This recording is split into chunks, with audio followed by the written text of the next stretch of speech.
ஓம் சாந்தி 10-11-2024 காலை முரளி அவ்யக்த Bapdada revise date 14-11-2002 Madhuban. முரளியின் தலைப்பு பிராமண வாழ்க்கையின் அஸ்திவாரம் மற்றும் வெற்றிக்கு ஆதாரம் நிச்சய புத்தி. இன்று சக்திசாலி தந்தை நாலாபுறங்களிலும் உள்ள தன்னுடைய சக்திசாலி குழந்தைகளை பார்த்து கொண்டிருக்கிறார். ஒவ்வொரு குழந்தையும் தகுதியானவராகி தந்தைக்கு சமமாகுவதற்கான உயர்ந்த முயற்சியில் ஈடுபட்டிருக்கிறார்கள். குழந்தைகளின் இந்த ஈடுபாட்டை பார்த்து பாப்தாதா மகிழ்ச்சி அடைந்து கொண்டிருக்கிறார். குழந்தைகளினுடைய இந்த திட எண்ணம் பாப்தாதாவுக்கு பிரியமானதாக இருக்கிறது. பாப்தாதா குழந்தைகளுக்கு இதைதான் சொல்கிறார். தந்தையை விடவும் குழந்தைகள் முன்னே செல்ல முடியும். ஏனென்றால் ஞாபகார்த்தத்தில் கூட தந்தைக்கு சிங்கிள் பூஜைதான், குழந்தைகளுக்கு டபுள் பூஜை இருக்கிறது. அதாவது சிவபாபாவுக்கு சிவலிங்க ரூபத்தில் மட்டும்தான் பூஜை, சிங்கிள் பூஜை. ஆனால் குழந்தைகளுக்கு சாலிகிராம ரூபத்திலையும் பூஜை இருக்கு, தேவதா ஸ்வரூபத்திலையும் பூஜை இருக்கு. ஆகையால என்னை விட நீங்க மேலே போக முடியும் அப்படின்றார். குழந்தைகள் பாப்தாதாவின் தலை கிரீடமாக இருக்கிறீர்கள். பாப்தாதா குழந்தைகளுடைய சுய மரியாதையை பார்த்து சதா ஆஹா உயர்ந்த சுமான்தாரி சுயராஜ்யதாரி குழந்தைகளே ஆஹா என்றுதான் கூறுகிறார். அதாவது ஆஹா உயர்ந்த சுய மரியாதையில் இருக்கக்கூடிய சுயராஜ்ய அதிகாரி குழந்தைகளே ஆஹா என்றுதான் கூறுகிறார். ஒவ்வொரு குழந்தையினுடைய விசேஷ தன்மையானது ஒவ்வொருவருடைய நெற்றியில் ஜொலிப்பது தந்தைக்கு தெரிகிறது. நீங்களும் கூட உங்களுடைய விசேஷ தன்மையை அறிந்து கொண்டு புரிந்து கொண்டு விஸ்வ சேவையில் பயன்படுத்தி கொண்டே செல்லுங்கள். நான் பிரபுவுக்கு பிரியமானவராக, குடும்பத்திற்கு பிரியமானவராக எந்த அளவு ஆகியிருக்கிறேன் என்று சோதனை செய்யுங்கள். ஏனென்றால் சங்கம யுகத்தில் பாபா பிராமண குடும்பத்தை படைத்திருக்கிறார். பிரபுவுக்கு பிரியமானவராக, குடும்பத்திற்கும் பிரியமானவராக இருப்பது இந்த இரண்டும் அவசியமானது. அதாவது சங்கம யுகத்தில் சிவபாபா பிரம்மா மூலமாக பிராமண குடும்பத்தை படைச்சிருக்கிறார். ஆகையால சிவபாபாவுக்கும் பிரியமானவராக இருக்கணும், பிரம்மா மூலமா பாபா படைத்த அந்த பிராமண குடும்பத்திற்கும் பிரியமானவர்களாக இருக்கணும். இது ரெண்டுமே அவசியம்தான் அப்படின்றார். இன்று பாப்தாதா அனைத்து குழந்தைகளுடைய பிராமண வாழ்க்கையின் அஸ்திவாரத்தை பார்த்து கொண்டிருக்கிறார். நிச்சய புத்திதான் அஸ்திவாரம். எனவே எங்கு ஒவ்வொரு எண்ணத்திலும் ஒவ்வொரு காரியத்திலும் நிச்சயம் இருக்கிறதோ அங்கு வெற்றி இருக்கவே இருக்கிறது. வெற்றி பிறப்புரிமை ரூபத்தில் தானாகவே சகஜமாகவே கிடைத்திருக்கிறது. பிறப்புரிமையை அடைவதற்கு உழைப்பின் அவசியம் இருக்காது. வெற்றி என்பது பிராமண வாழ்க்கையின் கழுத்து மாலையாக இருக்கிறது. பிராமண வாழ்க்கையே வெற்றி சொரூபமானது. வெற்றி அடைவோமா அல்லது அடைய மாட்டோமா என்ற கேள்வியே இல்லை. நிச்சய புத்தி உடையவர்கள் பாபாவுடன் சதா கம்பைண்டாக இருப்பார்கள். ஆக எங்கே பாபா கம்பைண்டாக இருக்கிறாரோ அங்கே வெற்றி சதா இருக்கும். எனவே வெற்றி சொரூபமாக எந்த அளவிற்கு ஆகியிருக்கிறேன் என்பதை சோதித்து பாருங்கள். ஒருவேளை வெற்றியில் சதவிகிதம் இருக்கிறது என்றால் அதற்கு காரணம் நிச்சயத்தில் சதவிகிதம் இருக்கிறது என்று அர்த்தம். பாபாவின் மீது நிச்சயம் இருக்கிறது, இது மிகவும் நல்ல விஷயம்தான். ஆனால் நிச்சயம் என்றால் பாபா மீது நிச்சயம், தன் மீது நிச்சயம், டிராமாவில் நிச்சயம், கூடவே குடும்பத்தின் மீதும் நிச்சயம் இருக்க வேண்டும். இந்த நான்கின் நிச்சயத்தின் ஆதாரத்தில் வெற்றியை சகஜமாகவே தானாகவே அடைய முடியும். அதாவது நிச்சய புத்தியுடைய குழந்தைகள் அப்படின்னா இந்த 4 விஷயங்கள்லையும் நிச்சயம் இருக்கணும் அப்படின்னு சொல்லிட்டு இருக்கார். பாபா மீது நிச்சயம் இருக்கு, அது நல்ல விஷயம்தான். ஆனால் நிச்சயம் என்றால் பாபா மீது மட்டும் இல்லாமல் தன் மீது இருக்கணும், டிராமாவிலும் நிச்சயம் இருக்கணும், பிராமண குடும்பத்தின் மீதும் நிச்சயம் இருக்கணும். அப்போ வெற்றி சகஜமாக கிடைச்சிடும், தானாகவே கிடைச்சிடும் அப்படின்றார். பாபா மீது அனைத்து குழந்தைகளுக்கும் நிச்சயம் இருக்கிறது, எனவேதான் இங்கு வந்திருக்கிறார்கள். பாபாவுக்கும் உங்கள் அனைவர் மீதும் நிச்சயம் இருக்கிறது, ஆகவேதான் தன்னுடையவர்களாக ஆக்கியிருக்கிறார். ஆனால் பிராமண வாழ்க்கையில் நிரம்பியவர்களாக முழுமையானவர்களாக ஆகுவதற்கு தன் மீதும் நிச்சயம் இருக்க வேண்டியது அவசியமாக இருக்கிறது.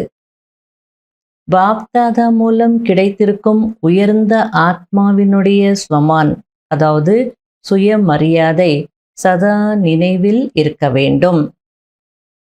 அதாவது தன் மீது நிச்சயம் அப்படின்னா என்னன்றது பாபா புரிய வச்சிட்டு இருக்கிறார். பாப்தாதா நம்மை எந்த பார்வையில பார்க்கிறாரோ அதே பார்வையில நாம நம்மை பார்த்துக்கணும். பாப்தாதா எவ்வளவு உயர்ந்த பார்வையில பார்க்கிறார், எவ்வளவு சுய மரியாதை நமக்கு கொடுத்திருக்கிறார்.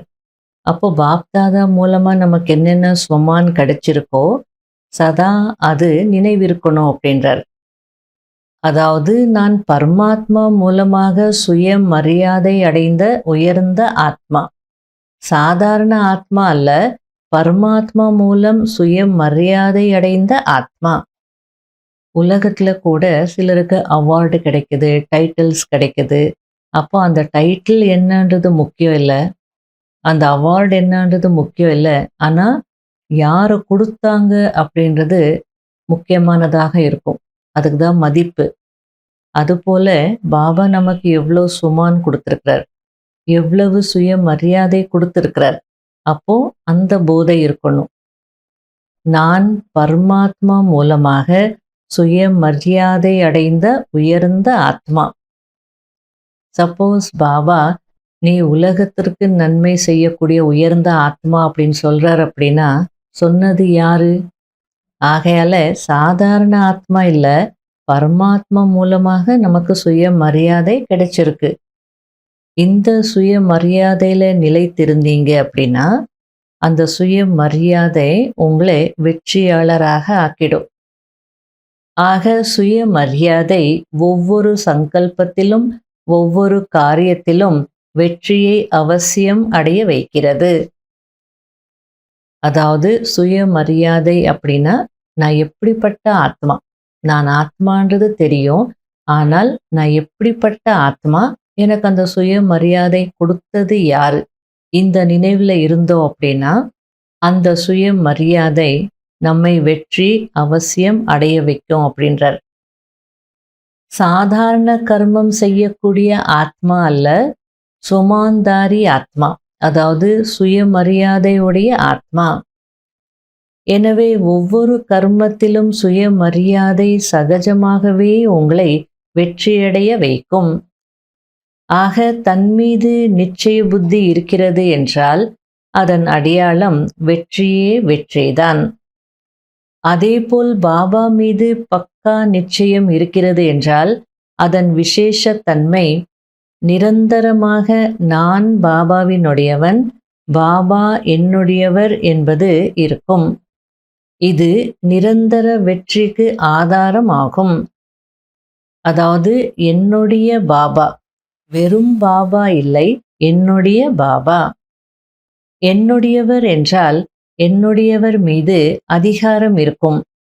ஆக மேரா பாபா என்று இருக்கக்கூடிய இப்படிப்பட்ட நிச்சய புத்தி உடைய ஆத்மா சதா வெற்றிக்கு அதிகாரியாக இருப்பார்.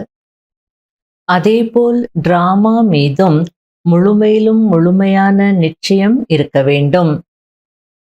வெற்றி மற்றும் பிரச்சனைகள், இந்த 2 விதமான விஷயங்களும் டிராமாவில் வருகிறது. ஆனால் பிரச்சனையான நேரத்தில் நிச்சய புத்தியுடையவர்களின் அடையாளம் சமாதான ஸ்வரூபம். அதாவது பிரச்சனையை சமாதான சுரூபத்தின் மூலம் ஒரு வினாடியில் மாற்றிவிட வேண்டும். பிரச்சனையினுடைய வேலை வருவது, நிச்சய புத்தி ஆத்மாவினுடைய வேலை சமாதான ஸ்வரூபத்தில் இருந்து பிரச்சனையை மாற்றி விடுவது. அதாவது டிராமா மீது நிச்சயம் இருக்கிறது அப்படின்னா அவருடைய அடையாளம் என்னன்னு புரிய வச்சிட்டு இருக்கிறார். இப்போ டிராமால 2 விஷயங்கள், வெற்றியும் கிடைக்கும், சில நேரத்துல சூழ்நிலைகள் மாறும், பிரச்சனைகளும் வரும். இது 2மே இருக்கும், வெற்றியும் இருக்கும் பிரச்சனைகளும் இருக்கும். அந்த பிரச்சனையான நேரத்துல பிரச்சனைகள் வரும் போது நிச்சய புத்தியுடைய ஆத்மாக்கள் என்ன செய்வாங்க அப்படின்னா, பிரச்சனை ஸ்வரூபத்துல இருக்க மாட்டாங்க. எனக்கு பிரச்சனை வந்துடுச்சு, நான் என்ன பண்ணுவேன், ஏன் இப்படி நடந்தது, அவங்க ஏன் அப்படி செய்யறாங்க, இப்ப நான் என்ன பண்ண போறேனோ தெரியலையே, என்ன ஆகுமோ அப்படின்னு அந்த பிரச்சனை ஸ்வரூபத்துல இருக்க மாட்டாங்க. அதையே வர்ணனை செய்துட்டு இருக்க மாட்டாங்க. உண்மையிலும் டிராமா மீது நிச்சயம் அப்படின்னா, டிராமா அக்யூரேட் ஆனது, டிராமா இஸ் அக்யூரேட் அப்படின்னு சொல்லுவாங்க. கொஞ்சம் கூட முன்ன பின்ன ஆகாது. டிராமா நன்மை செய்யக்கூடியது, தீமையிலையும் நன்மை அடங்கி இருக்கு அப்படின்றார். அடுத்தது டிராமா ஜஸ்ட் ரிப்பீட் ஆயிட்டு இருக்கு, புதுசா எதுவும் நடக்கல. அப்போ இந்த 3 விஷயங்கள் யார் நல்லா புரிஞ்சிருப்பாங்களோ அவங்க சமாதான ஸ்வரூபத்துல இருந்து ஒரு செகண்ட்ல அந்த பிரச்சனையை மாத்திருவாங்க. அவங்களுக்கு எப்படி இருக்கும்னா, பிரச்சனையினுடைய வேலை வருவது, ஆனா நிச்சய புத்தி ஆத்மாவாகி என்னுடைய வேலை சமாதான ஸ்வரூபத்துல இருந்து பிரச்சனையை மாற்றி விடுவது. மனநிலை இப்படிப்பட்டதாக இருக்கும். இப்படிப்பட்ட மனநிலை இருக்குன்னா டிராமா மீது நிச்சயம் இருக்குன்னு அர்த்தம். அதாவது பிரச்சனையின் நேரத்தில் சமாதான ஸ்வரூபம் அப்படின்னா பிரச்சனைகள் வரதா செய்யும், சூழ்நிலைகள் மாறதா செய்யும். இப்போ பொதுவாக மனிதர்கள் என்ன செய்வாங்க, பிரச்சனைகள் அப்படின்னா அந்த பிரச்சனைகள் பற்றியே பேசிகிட்டு இருப்பாங்க. இப்படி நடந்துடுச்சு, அப்படி ஆயிடுச்சு, இப்படி பண்ணிட்டாங்க அப்படின்னு. ஆனால் பிரச்சனையின் நேரத்தில் சமாதான ஸ்வரூபமாக இருந்து கடந்து போகணும் அப்படின்னா அதனுடைய பொருள் என்ன அப்படின்னா, இப்போ இருள் இருக்குது அப்படின்னா, ஐயோ கரண்ட்டு போயிடுச்சு, இருட்டாயிருக்கு அப்படின்னு சொல்லிகிட்டே இருந்தால் வெளிச்சம் வருமா? இப்போ அடுத்தது என்ன யோசிக்கணும், ஆல்ரெடி அங்கே இருட்டாயிடுத்து, இப்போ நீங்கள் அதை பற்றியே பேசிகிட்டு இருந்தீங்க, வர்ணனை செய்துட்டு இருந்தீங்கன்னா வெளிச்சம் வந்துருமா? ஆகையால் சமாதான ஸ்வரூபம் அப்படின்னா இருட்டாயிருக்கு, இப்போ நான் என்ன பண்ணணும், வெளிச்சத்தை கொண்டு வரணும். ஆகையில் வெளிச்சத்தை பற்றி யோசிக்கணும், எப்படி கொண்டு வர்றது வெளிச்சம் அப்படின்னு யோசிக்கணும். அப்படின்னா சொல்யூஷன் மீது, தீர்வின் மீது ஃபோக்கஸ் செய்யணும். ஆக டிராமாவின் படி பிரச்சனைகள் கண்டிப்பாக வரும். ஏனென்றால் பிராமண ஆத்மாக்களாகிய நீங்கள் ஒவ்வொருவரும் ஜென்மம் எடுத்த உடனேயே மாயாவுக்கு சவால் விட்டிருக்கிறீர்கள். அப்போ பிரச்சனைகள் வரதானே செய்யும். ஆகையில பாப்தாதா குழந்தைகளை பார்த்து விட்டிருக்கிறீர்கள் அல்லவா, அல்லது மறந்து விட்டீர்களா? மாயா ஜீத், அதாவது மாயாவை வென்றவனாக ஆகக்கூடியவன் என்று சவால் விட்டிருக்கிறீர்கள். ஆக பிரச்சனை ஸ்வரூபம் என்றால் மாயாவின் ஸ்வரூபம். மாயாவை ஜெயிக்க போறேன் அப்படின்னு சவால் விட்டிருக்கீங்க அப்படின்னா கண்டிப்பா மாயா எதிர்கொள்ளும் தானே. எப்படி எதிர்கொள்ளும்? பிரச்சனைகள் ரூபத்துல எதிர்கொள்ளும். சவால் விட்டிருக்கிறீர்கள் என்றால் மாயை எதிர்க்கத்தானே செய்யும். அது விதவிதமான பிரச்சனைகளின் ரூபத்தில் உங்களுடைய சவாலை முடித்து வைப்பதற்காக வருகிறது. எவ்வளோ நல்லா பாபா புரிய வச்சிட்டு இருக்கார். மாயா வருதுன்னா கஷ்டப்படாதீங்க, பயப்படாதீங்க, நீங்க தான் சவால் விட்டிருக்கீங்க, உங்களுக்கு ஹெல்ப் பண்ணுது, நீங்க எடுத்த சவாலை முடித்து வைப்பதற்காக வருது, வெற்றி அடைய வைக்கிறதுக்காக வருது. அப்போனன்ட்டே இல்லை அப்படின்னா வெற்றியாளர் அப்படின்னு யாராவது அறிவிப்பாங்களா? எதிரி இருக்கணும், ஜெயிக்கணும், அப்போதானே வெற்றியாளன். அதனால மாயா கூட உங்க சவாலை முடித்து வைப்பதற்காக வருது அப்படின்றார். எனவே நீங்கள் நிச்சய புத்தி வெற்றி சுரூபத்தின் மூலம் கடந்து செல்ல வேண்டும். ஏன்?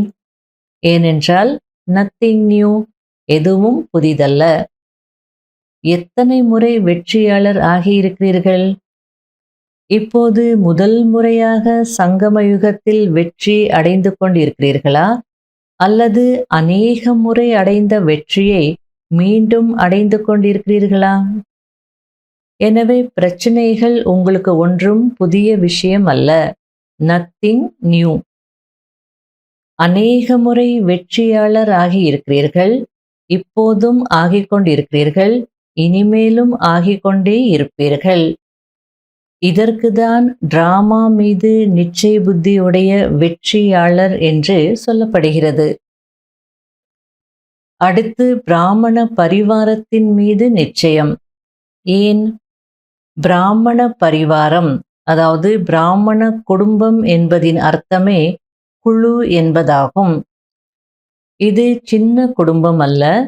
பிரம்மா பாபாவின் பிராமண பரிவாரம் மற்ற அனைத்து குடும்பங்களை விடவும் உயர்ந்தது மற்றும் பெரியது.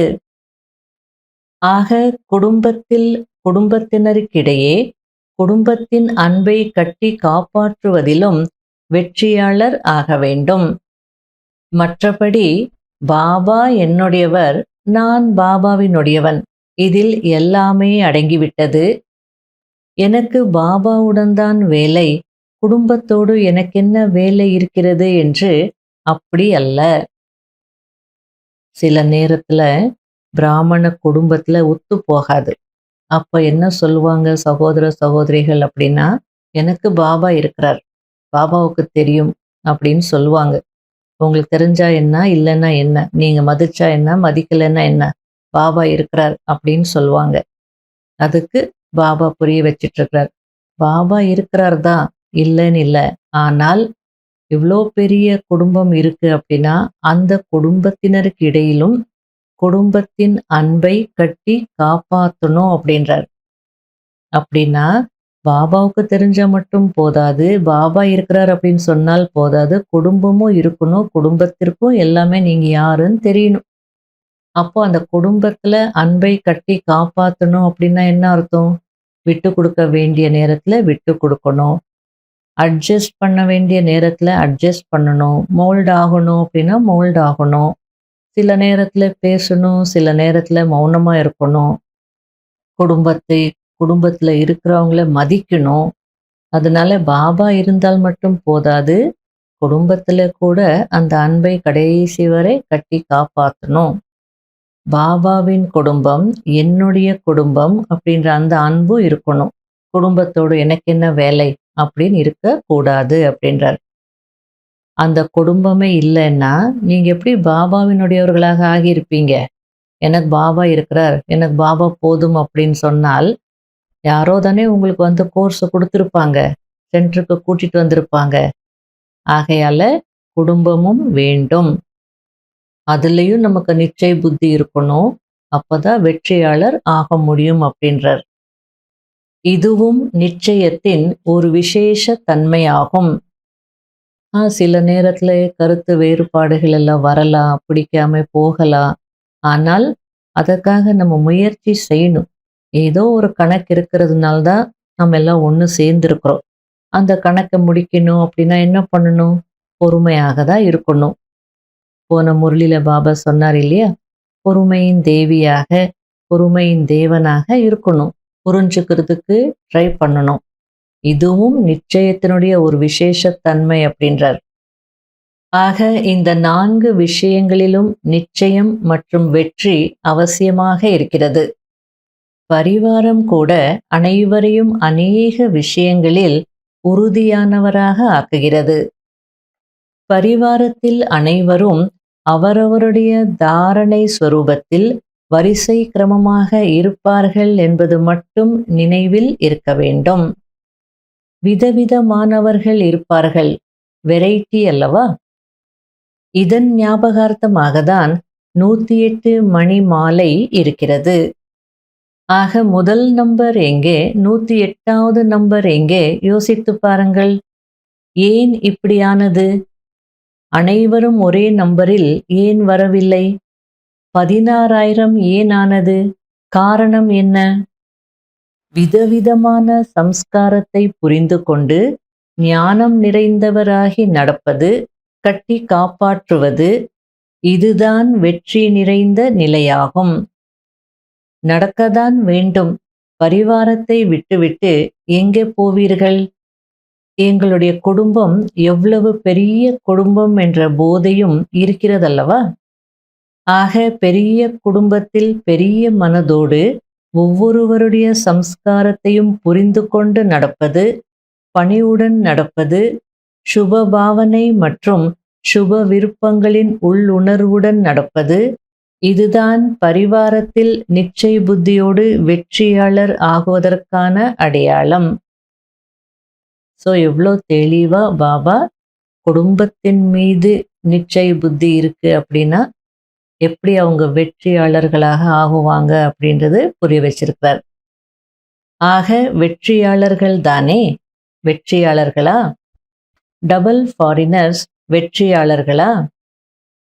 கையை மிகவும் நன்றாக அசைக்கிறீர்கள், மிகவும் நல்லது. பாப் தாதாவுக்கு மகிழ்ச்சியாக இருக்கிறது, நல்லது. டீச்சர்ஸ் வெற்றியாளர்களாக இருக்கிறீர்களா? அல்லது கொஞ்சம் கொஞ்சம் தொந்தரவுகள் இருக்கிறதா? என்ன செய்வது என்று சொல்வதில்லை தானே? அதாவது கொஞ்சம் கொஞ்சம் டிஸ்டர்பன்சஸ் இருக்கு, என்ன செய்யறதோ தெரியலையே அப்படின்னு சொல்லக்கூடியவர்கள் இல்லை தானே அப்படின்னு கேட்குறார். என்ன செய்ய போறோமோ, எப்படி நடக்க போறோமோ அப்படின்ற அந்த எண்ணம் வரும்போது எப்படி என்பதற்கு பதிலாக இப்படி என்ற வார்த்தையை பயன்படுத்துங்கள். 21 பிறவிகளின் தொடர்பு பரிவாரத்தினருடன் இருக்கிறது.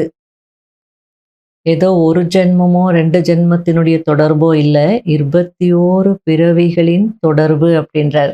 ஆகையில நல்ல விஷயங்களும் இருக்கும், செட்டில் பண்ண வேண்டிய விஷயங்களும் நிறைய இருக்கும். ஆகையால் யார் பரிவாரத்தில் பாஸ் ஆகிறார்களோ அவர்கள் அனைத்திலும் பாஸ். குடும்பம் அப்படின்னா அது பெரிய குடும்பம் அப்படின்னா நிறைய விஷயங்கள் நடக்கும். புறம் பேசுவாங்க, இன்சல்ட் பண்ணுவாங்க, போட்டு கொடுப்பாங்க, பொறாமையும் நிறைய இருக்கும். ஆகையால இதுல நீங்க பாஸ் அப்படின்னா எல்லாத்துலேயும் பாஸ் அப்படின்றார். இதுதான் டிஃபிகல்ட் சப்ஜெக்ட். எனவே 4 விஷயங்களிலும் உள்ள நிச்சயத்தை சோதியுங்கள். ஏனென்றால் பிரபுவுக்கு பிரியமானவராக இருப்பதின் கூடவே பரிவாரத்திற்கும் பிரியமானவராக இருப்பது மிகவும் அவசியம். இந்த 4 நிச்சயத்தினுடைய சதவிகிதத்தின் அடிப்படையில்தான் நம்பர் கிடைக்கிறது, அதாவது பதவி கிடைக்கிறது. அந்த 108 மணி சொன்னார் இல்லையா, அதுல நம்பர் எந்த நம்பர் வேணுமோ அது இந்த நிச்சயத்தினுடைய அடிப்படையில தான் கிடைக்குது அப்படின்றார்.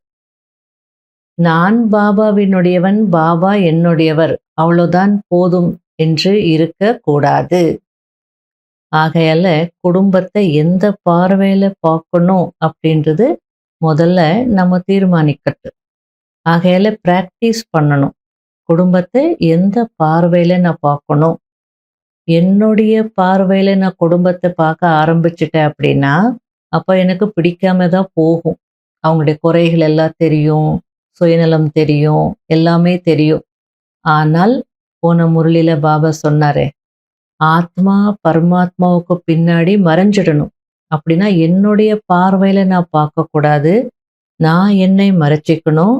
பாபாவுடைய அந்த சக்தி, பாபாவுடைய அந்த டிவைன் லைட்டுக்கு வழி கொடுக்கணும்.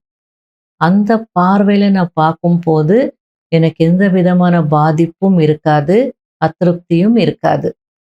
வேற எப்படியும் என்னால் பார்க்க முடியலன்னாலும் அட்லீஸ்ட் இவங்கள பாபா செலக்ட் பண்ணியிருக்கிறார் அப்படின்ற அந்த ஒரு மதிப்பான பார்வையில பார்க்கணும். பாபாவுக்கு மதிப்பு கொடுத்து அவங்கள பார்க்கணும்.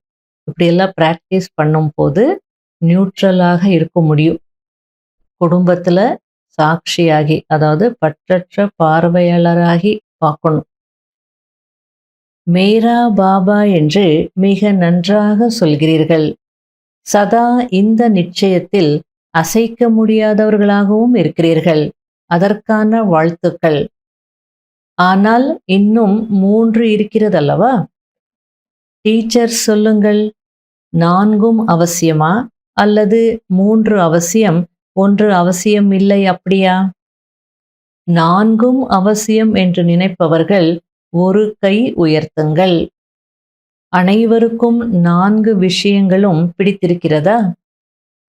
யார் 3 மட்டும் போதும் என்று நினைக்கிறீர்களோ அவர்கள் கை உயர்த்துங்கள். யாரும் இல்லை. அதாவது யாரும் கையை உயர்த்தல. குடும்பத்தை கட்டி காப்பாற்றுவது ஒன்றும் கஷ்டமில்லை தானே? மிகவும் நல்லது. ஒருவேளை உள்ளபூர்வமாக கை உயர்த்தி இருந்தால் அனைவரும் பாஸ் ஆகி விட்டீர்கள். கையை உயர்த்தினீங்க, அது உள்ளத்துல இருந்து நீங்க உயர்த்திருந்தீங்க அப்படின்னா நீங்க எல்லாருமே பாஸ் ஆயிட்டீங்க அப்படின்றார். அதாவது 4 அவசியம்தான், 3 மட்டும் போதாது அப்படின்னு நீங்க உயர்த்திருந்தீங்க அப்படின்னா நீங்க பாஸ் அப்படின்றார்.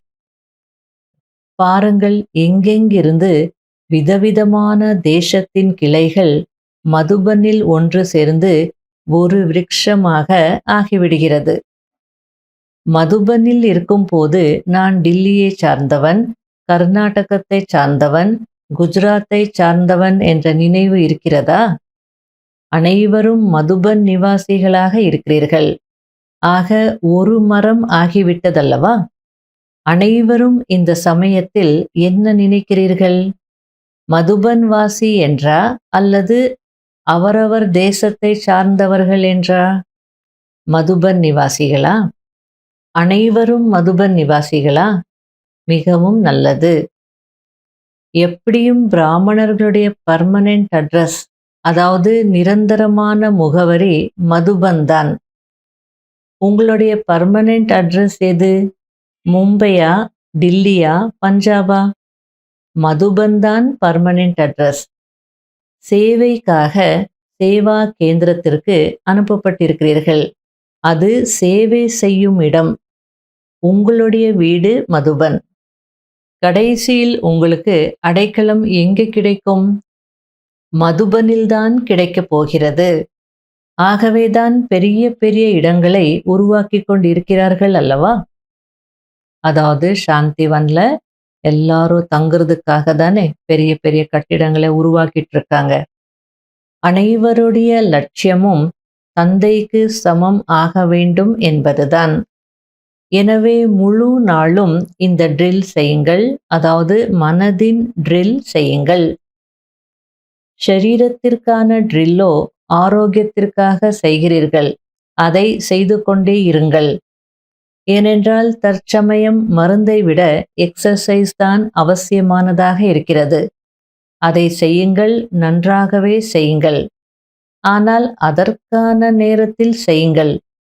சேவை செய்ய வேண்டிய நேரத்தில் எக்ஸர்சைஸ் செய்து கொண்டிருக்காதீர்கள். மற்ற நேரத்தில் எக்ஸர்சைஸ் செய்வது நல்லது. ஆனால் கூடவே மனதின் பயிற்சியும் அடிக்கடி செய்யுங்கள். தந்தைக்கு சமம் ஆக வேண்டும் என்றால் ஒன்று நிராகார நிலை, இன்னொன்று அவ்வியக்த பரிஷ்தா நிலை. எனவே நேரம் கிடைக்கும் போதெல்லாம் ஒரு வினாடியில் தந்தைக்கு சமமாக நிராகார நிலையில் நிலைத்து விடுங்கள். தந்தைக்கு சமமாக வேண்டுமென்றால் நிராகார நிலைதான் தந்தைக்கு சமமான நிலையாகும்.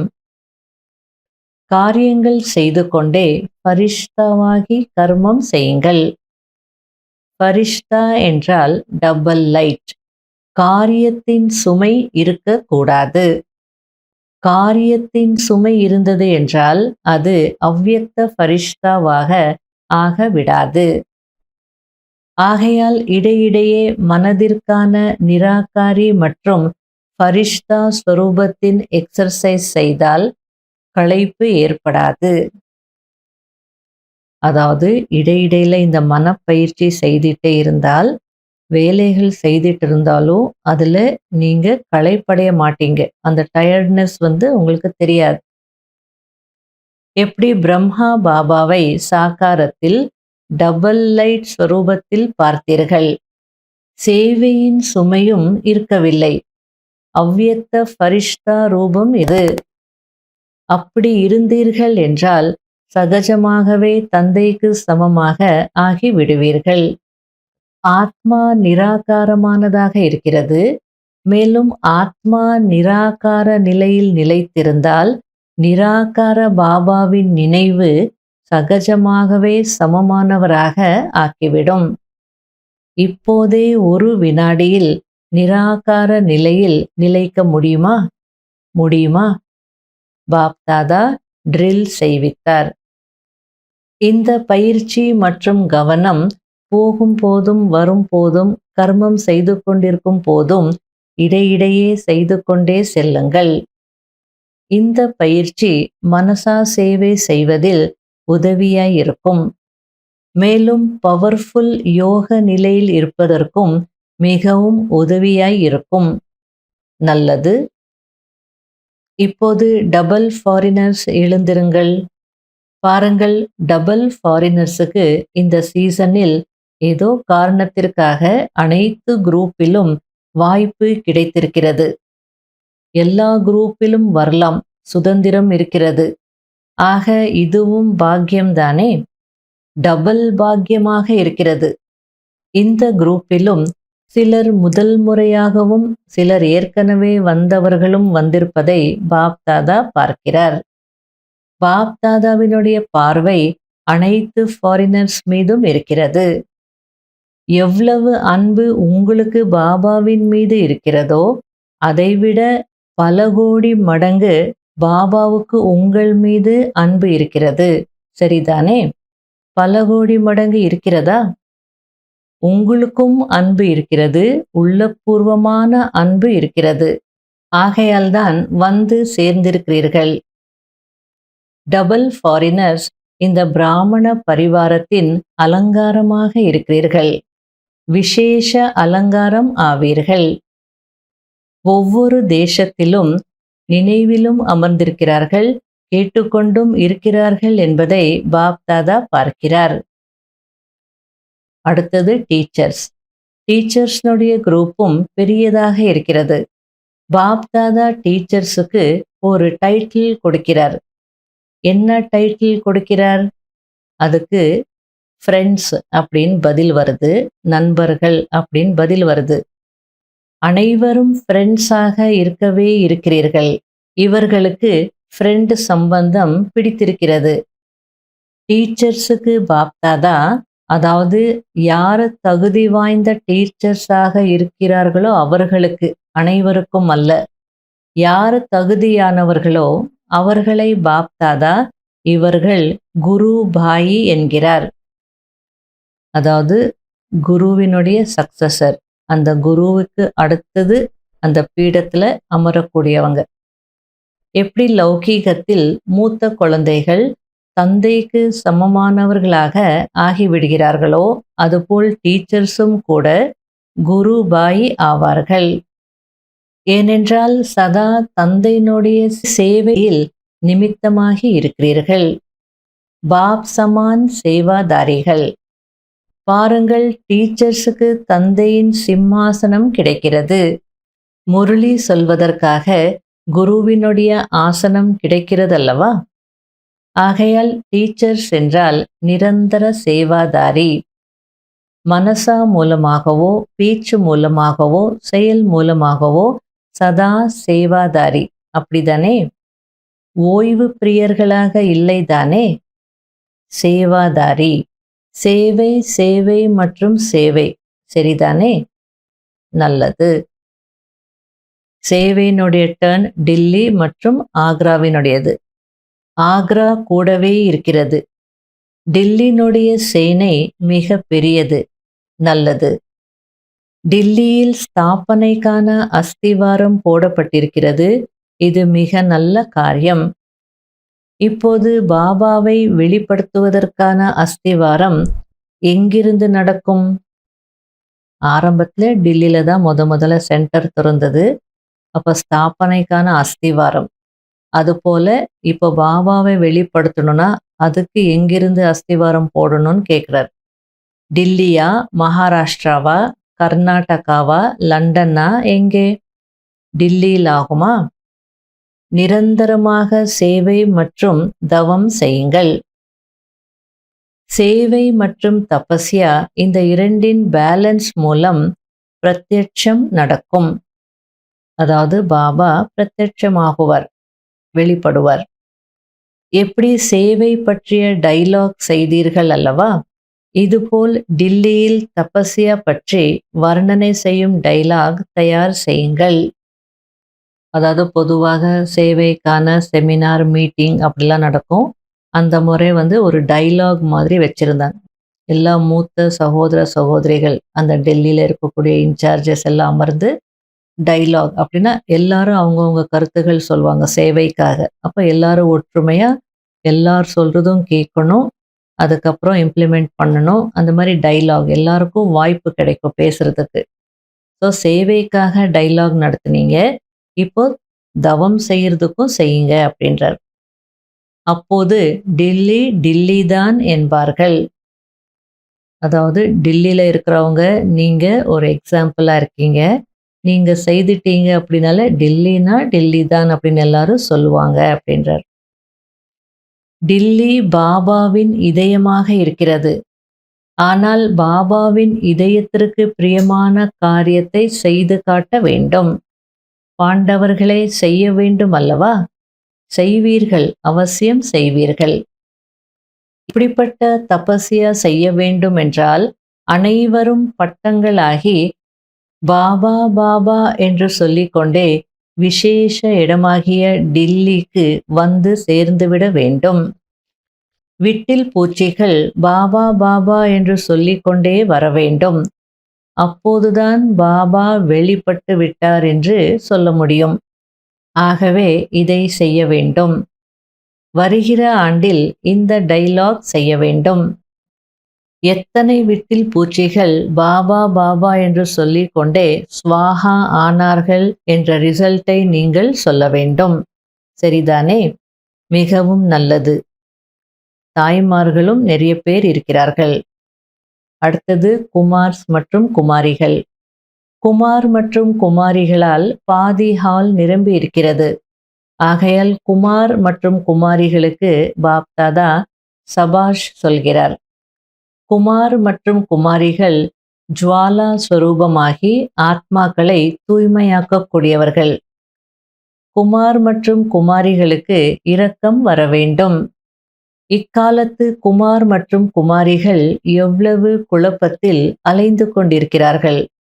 அலைந்து கொண்டிருக்கும் தங்களை போன்றவர்களை நல்ல வழியில் கொண்டு வாருங்கள். நல்லது. குமார் மற்றும் குமாரிகள் யாரெல்லாம் வந்திருக்கிறீர்களோ அவர்களில் யார் இந்த ஆண்டு சேவை செய்து ஆத்மாக்களை தன்னை போல ஆக்கி இருக்கிறார்களோ நல்ல உயரமாக கை உயர்த்துங்கள். நல்ல பிளான் செய்திருக்கிறார்கள். ஹாஸ்டலில் இருப்பவர்கள் கையை உயர்த்துகிறார்கள். இப்போது சேவையின் நிரூபணத்தை கொண்டு வரவில்லை. ஆக குமார் மற்றும் குமாரிகள் சேவைக்கான நிரூபணத்தை கொண்டு வர வேண்டும். சரிதானே? நல்லது. நாலாபுறங்களிலும் உள்ள வெற்றி ரத்தினங்களுக்கு சதா நிச்சய் புத்தி சகஜ வெற்றி மூர்த்தி குழந்தைகளுக்கு சதா மேரா பாபா என்ற அதிகாரத்தின் மூலம் சேவையில் வெற்றி அடையக்கூடிய வெற்றி மூர்த்திகளான குழந்தைகளுக்கு சதா சமாதான ஸ்வரூபத்தில் இருந்து பிரச்சனைகளை மாற்றக்கூடிய ஆத்மாக்களுக்கு சதா பாபாவை வெளிப்படுத்துவதற்கு பிளானை பிராக்டிக்கலில் கொண்டு வரக்கூடிய உயர்ந்த ஆத்மாக்களுக்கு பாப் தாதாவின் அன்பு நினைவுகள், வாழ்த்துக்கள். பல கோடி மடங்கு வாழ்த்துக்கள் மற்றும் நமஸ்காரம். ரத்தன் மோகினி தாதியுடன் அனைவருக்கும் உங்களிடம் அன்பு இருக்கிறது. பாபாவுக்கும் உங்கள் மீது அன்பு இருக்கிறது. உதவியாளர் ஆகுவதினால் சூக்ஷ்மத்தில் நிறைய பிராப்திகள் ஆகிறது. அப்படிதானே? ஆதி ரத்தினம் இன்று வரையிலும் கூட நிமித்தமாக இருக்கிறீர்கள். நல்லது. ஓம் சாந்தி. வரதானம். அனைத்தையும் உன்னுடையது உன்னுடையது என்று மாற்றி என்னுடையது என்ற அம்சத்தை முடித்துவிடக்கூடிய டபுள் லைட் ஆகுங்கள். எந்த ஒரு என்னுடையது என்ற பற்று, அதாவது என்னுடைய சுபாவம், என்னுடைய சம்ஸ்காரம், என்னுடைய பழக்கம், என்னுடையது என்று என்ன இருக்கிறதோ அவை அனைத்தும் சுமையாகும். சுமையுடையவர்கள் பறக்க முடியாது. இந்த என்னுடையது என்னுடையது என்பதுதான் அழுக்காக்கக்கூடியதாகும். எனவே இப்பொழுது உன்னுடையது உன்னுடையது என்று கூறி சுத்தமானவர்கள் ஆகுங்கள். பரிஷ்தா என்றாலே என்னுடையது என்ற பற்று அம்ச அளவிலும் இருக்காது. எண்ணத்தில் கூட என்னுடையது என்ற பற்று வந்தது என்றால் அழுக்காகிவிட்டது, புரிந்து கொள்ளுங்கள். எனவே இந்த அசுத்தமான சுமையை முடித்துவிட்டு டபுள் லைட் ஆகுங்கள். ஸ்லோகன்: பாப் தாதாவை தன்னுடைய கண்களுக்குள் நிறைத்து வைத்திருப்பவர்கள்தான் உலகத்தின் மணி ஆவார்கள், அதாவது உலகத்தின் வெளிச்சம் ஆவார்கள். இன்றைய அவ்வியக்த சமிகை: அனைத்து பிராமணர்களின் ஒரு சங்கல்பம் இதுதான் காரியத்தின் வெற்றிக்கான ஆதாரமாக இருக்கிறது. எல்லாரும் சேர்ந்து ஒரே சங்கல்பத்தில் இருக்கும் போது அந்த காரியத்துல வெற்றி கிடைக்கும் அப்படின்றார். எந்த ஒரு காரியத்திலும் அனைவருடைய ஒத்துழைப்பும் வேண்டும். கோட்டையின் ஒரு கல் பலவீனமாக இருக்கிறது என்றால் அந்த கோட்டையையே அசைக்க முடியும். எனவே சிறியவர்கள் பெரியவர்கள் அனைவரும் இந்த பிராமண பரிவாரத்தின் கோட்டையின் கல்லாக இருக்கிறீர்கள். அதாவது ஞானத்துல சின்ன குழந்தைகளாக இருக்கலாம், புதுசா வந்திருக்கலாம், 6 மாசம் 1 வருஷம், அல்லது பழையவர்களாக இருக்கலாம். எல்லாருமே அந்த கோட்டையின் கற்கள் தான் அப்படின்றார். எனவே அனைவரும் ஒரே சங்கல்பத்தின் மூலம் காரியத்தை வெற்றிகரமாக முடிக்க வேண்டும். அனைவருடைய உள்ளத்திலிருந்து இது என்னுடைய பொறுப்பு என்ற குரல் வெளிப்பட வேண்டும். அப்பொழுது வெற்றி கிடைக்கும். ஓம் சாந்தி.